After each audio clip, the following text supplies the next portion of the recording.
전투기 조종사들이 사관학교 입학할 때부터 아주 귀에 못이 박히도록 듣는 말이 있습니다. 너의 감각을 믿지 말고 계기판을 믿으라는 말입니다. 그 이유는 고공에서 비행을 하다 보면 지상과는 현격히 다른 조건 때문에 방향이나 위아래를 혼동하는 일이 자주 일어나게 되는데, 이를 비행 착각이라고 합니다. 만약 이러한 비행 착각이 일어나는 순간에 자기의 감각이나 느낌을 믿고 비행하게 되면 이거는 위아래를 혼동한 나머지 밑으로 곤두박질 치게 됩니다. 때문에 조종사들은 한시라도 자기 감각 믿지 말고 반드시 계기판을 보고 비행하는 훈련을 아주 철두철미하게 한다고 합니다. 당연히 그래야 되겠죠. 사람의 느낌이나 감각은 온전할 수가 없어요. 어느 심리학자가 사람들에게 자동차 사고 현장을 영상으로 보여준 뒤 자동차가 충돌했을 때 차들의 속도는 어느 정도였다고 생각이 되십니까? 질문을 던졌어요. 그리고 이제 답변을 다 모아서 평균을 냈더니 시속 54km 정도였다는 답변이 나왔습니다. 다음에는 이 질문에 딱 단어 하나 바꿔서 자동차가 세게 충돌했을 때 차들의 속도는 어느 정도였다고 생각하십니까? 질문을 던졌어요. 그리고 동일한 방식으로 답변을 확인했더니 시속 64km 정도였다는, 그러니까 10km 정도 더 빨랐다는 답변이 나왔어요. 마지막으로 또 질문을 단어 하나만 바꿔서 차들이 접촉했을 때 차들의 속도가 어느 정도였다고 생각하십니까? 물었어요. 그랬더니 시속 49km 정도였다는 답변이 나왔어요. 다 달랐죠. 자, 질문이 달랐다고 해서 차들의 속도까지 달라지는 건 아니에요. 본 영상은 똑같습니다. 객관적인 사실은 똑같아요. 그런데 단어 하나만 바꿨는데도 속도에 대한 느낌이 그에 따라 다 달랐어요. 그러니까 인간의 감각과 느낌이 절대로 객관적이지 못하다는 분명한 증거죠. 아까 비행기 언급했었는데, 여러분 비행기가 빠른가요? 고속버스가 빠른가요? 질문 너무 유치하죠? 비행기가 빠르죠. 고속버스가 아무리 빨리 달린다고 한들 글쎄 우리나라 도로에서 200km 못 달릴 것 같은데, 설령 한 시속 250km 달렸다고 합시다. 그래도 비행기만큼 빠를 수는 없어요. 비행기는 전투기는 훨씬 더 빠르고 제일 느린 여객기만 해도 시속 900km에서 1000km로 날아갑니다. 그런데 실제로 고속버스와 비행기 탔을 때 어느 게 더 속도감이 느껴지던가요? 만약 고속버스가 한 시속 250km 정도로 질주를 했다면 모든 승객들이 깜짝 놀라서 겁에 질렸을 겁니다. 이제 운전사가 미쳤나 보다, 이제 그랬을 겁니다. 반면 비행기는 그보다 훨씬 더 빠르게 날아가지만, 비행기 타보신 분들 훨씬 빠르다는 게 느껴지시던가요? 그렇게 느끼던가요? 아니죠? 전혀 속도감 못 느끼죠. 그냥 편안합니다. 그런 거예요. 우리가 느끼는 그 느낌과 실제 현실은 얼마든지 다를 수 있는 겁니다. 때문에 느낌과 감각만으로 판단하다 보면 굉장한 낭패를 보기 십상이에요. 아마 사기꾼에게 속아서 큰 돈을 날리는 사람들 가운데 많은 사람들이 이런 경우에 속하지 않나 싶습니다. 사기꾼의 말을 들으면 뭔가 느낌이 좋아요. 느낌이 좋으니까 속아 넘어가겠죠. 들 것 같아요. 그래서 이런 게 있었네 하면서 확인해 보지도 않고, 그게 정말 그런지 전문가에게 확인해 보지도 않고 그냥 뛰어들었다가 큰 낭패를 보는 것 아니겠습니까? 본문 17절에 의하면 다윗이 이스라엘 왕으로 즉위했다는 소식을 듣고 블레셋이 다윗을 치기 위해서 군대를 일으켰는데 결과는 이스라엘의 대대적인 승리였어요. 마지막 25절 증언처럼 다윗은 블레셋을 격파하고 게바 지역은 기브온 지역입니다. 게셀 지역을 다 빼앗았습니다. 그러니까 이스라엘의 영토인데 그동안 블레셋이 점령하고 있었던 지역까지 다 영토를 회복했다는 말입니다. 블레셋의 입장에선 다윗을 치기 위해서 전쟁 일으켰다가 여지없이 패배를 했으니 혹 때려다 혹 붙인 꼴이 된 거죠. 근데 그 뒤로도 블레셋은 단 한 번도 다윗을 이기지 못하고 계속 패배하게 됩니다. 블레셋은 다윗 때문에 혈압이 오를 대로 올랐을 텐데 그 이유는 단순히 다윗에게 패배했기 때문이 아닙니다. 다윗이 이스라엘의 왕위에 오르기 전 마지막으로 도피 생활했던 곳이 블레셋입니다. 당시 사울을 피해 도망 다니던 다윗은 더 이상 피할 곳이 없게 되자 부하들과 함께 거짓으로 블레셋에 망명을 신청했어요. 그는 1년 4개월의 망명 생활 동안 이스라엘을 괴롭히던 부족들을 쳤고 그들에게서 빼앗은 전리품을 블레셋 왕에게 바치면서 이것은 내가 이스라엘을 쳐서 빼앗은 물건들입니다 하면서 거짓말로 바쳤는데 블레셋 왕과 신하들이 이 말에 감쪽같이 속았어요. 1년 4개월 동안 이들이 단 한 번이라도 정말 다윗이 이스라엘을 쳤을까? 이거 아무래도 이상한데 한번 확인해 보자 했더라면 그건 대번에 사실이 아니라는 게 밝혀졌을 텐데 블레셋은 전혀 그러한 확인을 하지 않았어요. 그 대신 그들은 다윗이 설마 우리를 속이랴 넘어갔어요. 자, 그러다가 다윗이 이스라엘 왕위에 오르고 계속 블레셋을 격파해가는 상황이 되었으니 이것을 보면서 블레셋의 심정이 어땠을 것 같아요? 후회 막심했겠죠. 예전에 우리가 다윗을 쳤어야 되는데 그때 확인했어야 되는데 왜 그렇게 우리가 바보 같았나? 땅을 치며 후회했을 겁니다. 물론 다윗 이전까지는 이스라엘도 블레셋을 볼 때마다 후회 막심했어요. 사실 블레셋은 이스라엘이 가나안을 정복할 때 하나님이 이미 이스라엘에게 분배하셨던 땅입니다. 단 지파가 차지했어야 되는 땅이에요. 근데 당시 단 지파가 그냥 다른 곳을 정복하고 정착하는 바람에 블레셋을 치지 못했는데 그 뒤로 블레셋은 계속 이스라엘을 침범하면서 괴롭혔어요. 사울 왕이 죽은 것도 블레셋과의 싸움에서 전사한 것이고 그 이전에 언약궤를 빼앗겼던 것도 블레셋과의 전쟁에서 패배했기 때문 아닙니까? 그때 엘리 대제사장 죽었고 그의 두 아들 홈리 비에나서 다 죽었지 않습니까?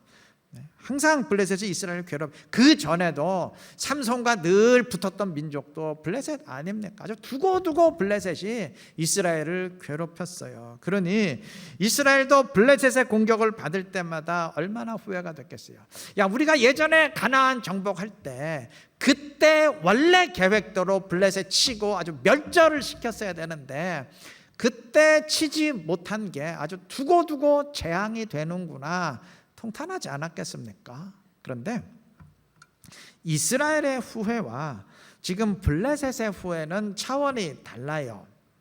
당시 이스라엘이 블레셋을 치지 않았던 것은 블레셋의 전력이 워낙 막강하다 보니까 단 지파가 그만 겁에 질려서 피했기 때문입니다. 그러니까 영적으로는 굉장히 심각한 이 믿음의 문제였지만 하나님이 주시겠다고 했으니까 믿음으로 쳤어야죠. 그러니까 영적으로는 굉장히 심각한 믿음의 문제였지만 인간의 눈으로 보면 너무 막강해서 못한 거니까 별로 억울할 건 없어요. 그렇잖아요. 상대가 나보다 강하기 때문에 이기지 못했던 거는 별로 억울할 건 없잖아요. 근데 지금 다윗의 경우는 달라요. 블레셋이 다윗을 제거하지 못했던 것은 다윗이 힘이 강했기 때문이 아니에요. 블레셋으로 망명해온 다윗은 그야말로 도간에 든 쥐입니다. 체포해라. 딱 명령 한마디면 체포하고 제거할 수 있었어요.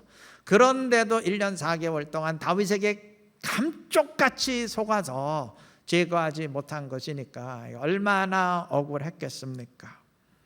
실제 현실을 객관적인 사실을 딱 한 번이라도 확인했으면 되는데 그걸 확인하지 않냐고 그냥 느낌대로만 판단한 결과예요.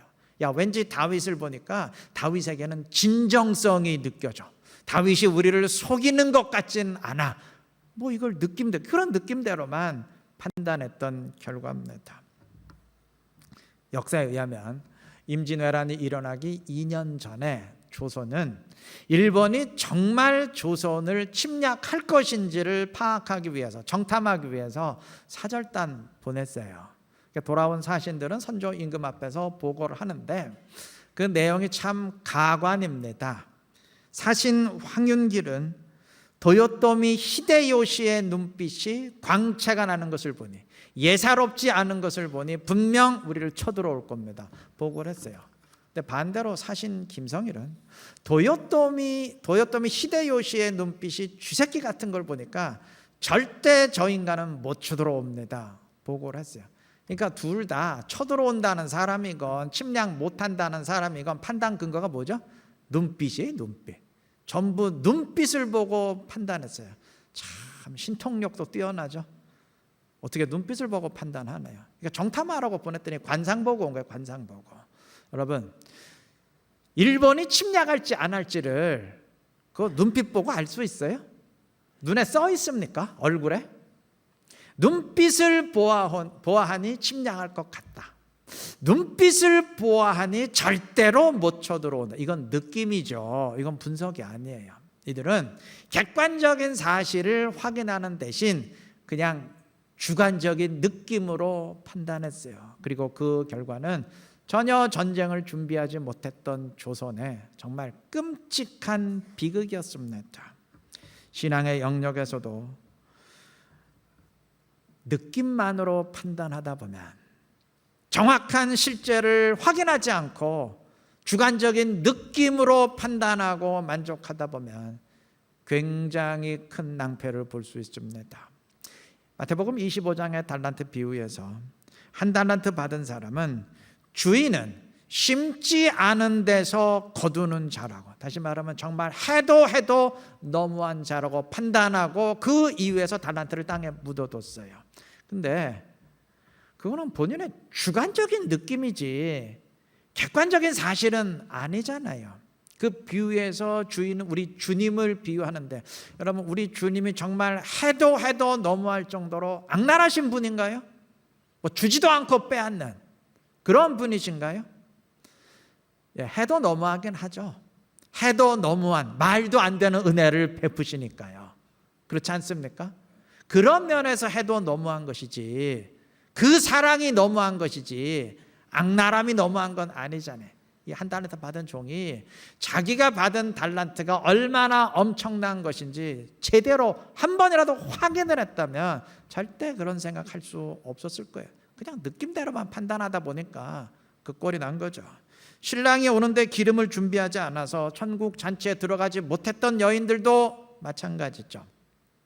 아마 이들은 신랑이 오면 그때 기름 준비해도 늦지 않다라고 여겼던 것 같은데, 신랑이 왔을 땐 이미 천국문은 닫혔어요. 확인을 했어야죠. 야, 진짜 그때 준비해도 되는 건가? 미리 확인을 했었어야죠. 그래도 될 것 같아. 그건 본인 느낌이죠. 어떻게 느낌대로 결정합니까? 지난 2년 몇 개월 동안 코로나 시기를 거치면서 온라인 예배가 습관이 되신 분들이 많습니다. 아마 코로나 이전에는 뭐 교회 안 나가고 집에서 온라인으로 대신 예배 드린다, 이런 생각은 감히 꿈에도 하지 못했을 거예요. 그런데 코로나가 현실을 바꿔놨어요. 어쩔 수 없었잖아요. 그러니까 코로나 기간이 닥치면서 온라인 예배는 완전히 합법이 됐습니다. 어쩔 수 없습니다. 그런데 지금은 상황이 좀 묘해졌어요. 지금은 사람에 따라서 온라인 예배가 어떤 사람에겐 합법이고 어떤 사람에겐 불법이 되는 상황이 됐습니다. 코로나가 변이를 거치면서 이제 뭐 감기 수준으로 약해지다 보니까 뭐 확진자가 많이 나와도 뭐 예전처럼 뭐 코로나 때문에 두려워할 상황은 아니에요. 사실 뭐 별로 신경들도 안 쓰지 않습니까? 그렇지 않나요? 자, 그런데 아무리 감기 수준이라도 우리나라에서 독감으로 1년에 몇몇 명씩 죽는다는 통계를 제가 본 적이 있어요. 감기에도 사람들이 그렇게 많이 죽더라고요. 그러니까 아무리 코로나가 감기 수준으로 약해졌어도 어떤 분들에게 상당히 위험할 수 있잖아요. 그런 분들은 온라인으로 예배하셔야죠.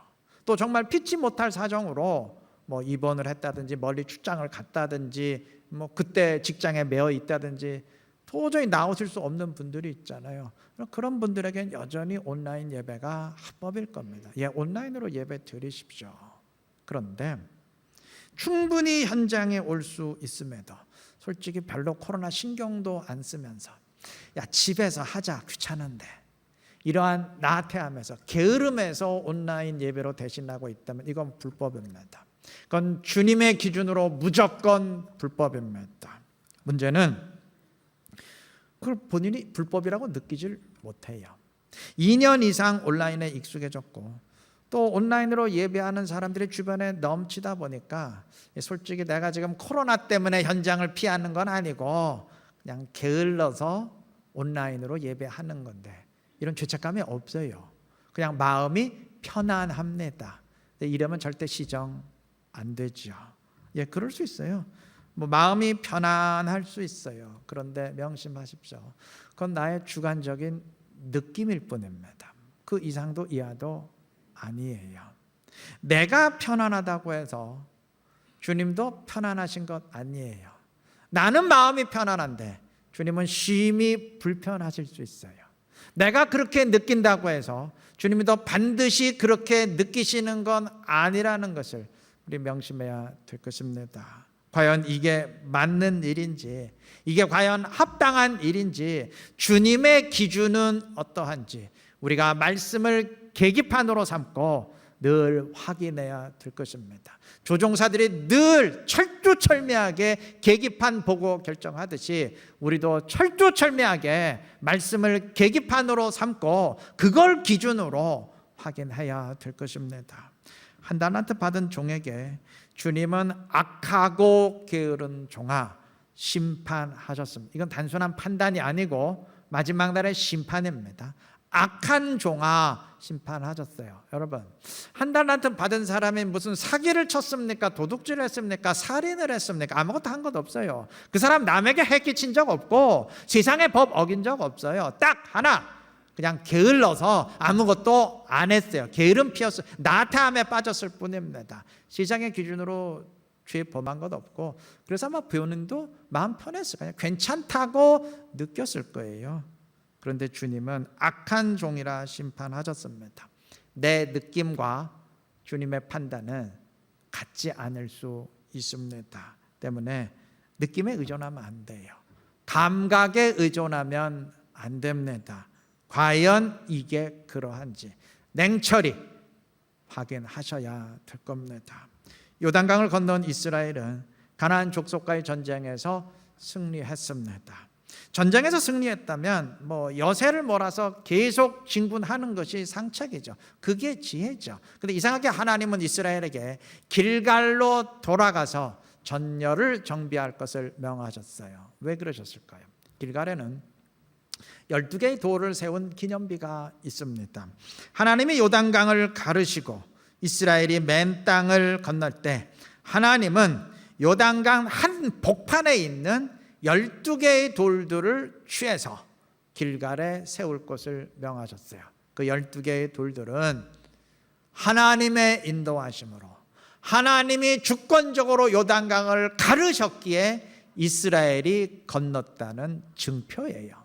이스라엘이 잘나서 건넌 게 아니고 하나님이 하셨다는 증표입니다. 하나님은 이스라엘을 그곳으로 보냈어요. 너희가 지금 계속 이기고 있지만 지금의 승리가 나 여호와로 인한 것이지 너희 때문이 아님을 다시 한번 확인하라는 의미예요.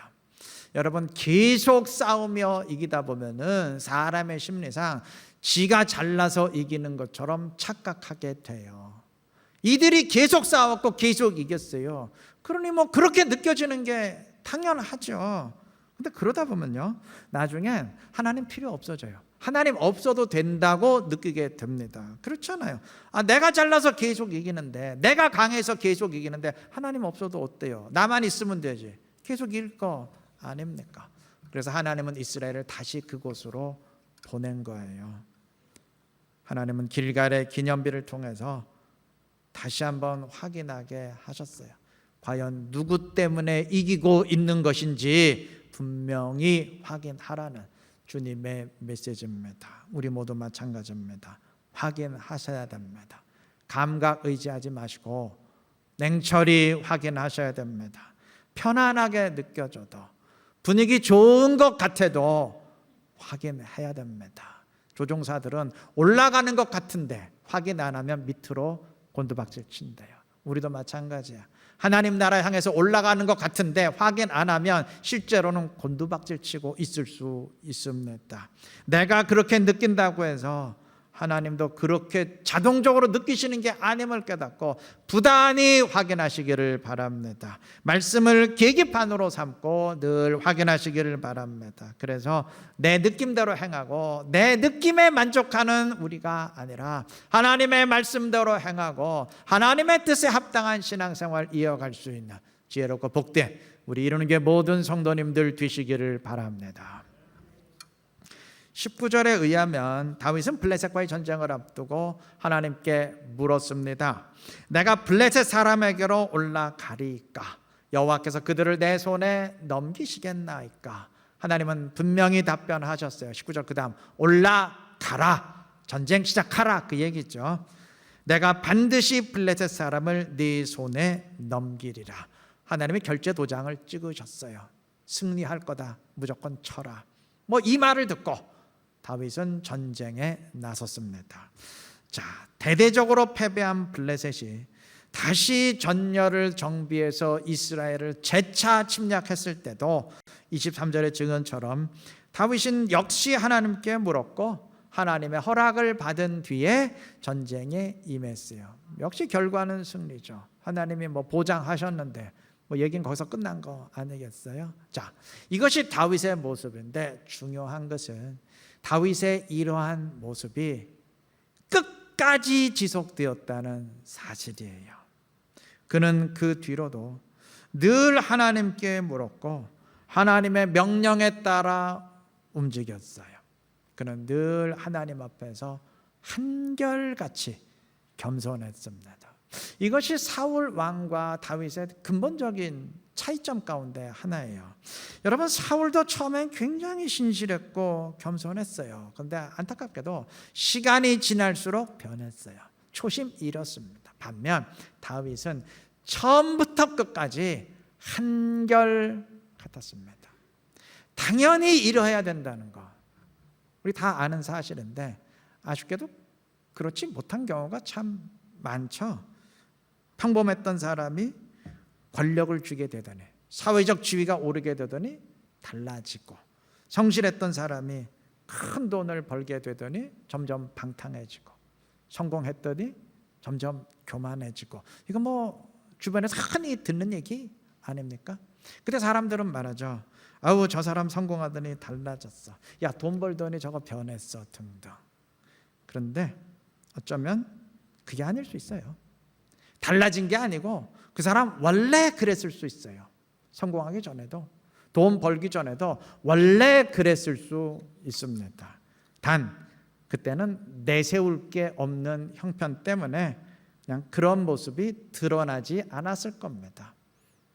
안 그런 사람도 물론 있지만 아마 대부분이 그럴 겁니다. 작은 교회 목회할 때는 그렇지 않았는데 교회 커지니까 우쭐대는 사람, 교회 커졌다고 변한 것 아니에요. 평신도 때는 참 겸손했는데 이거 직분 받더니 사람 점점 이상해지는 사람, 직분 올라갔다고 사람 변한 거 아니에요. 그 사람 원래 그랬어요. 원래 그런 사람이에요. 그런데 교회 작을 때는 형편이 안 되니까 티를 못 냈을 뿐이에요. 초신자 때에는 큰 소리 칠 게 없으니까 그냥 티를 못 냈을 뿐이에요.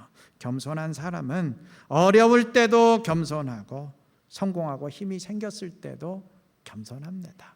신실한 사람은 힘이 없을 때도 신실하고 힘을 갖게 되었을 때도 신실합니다.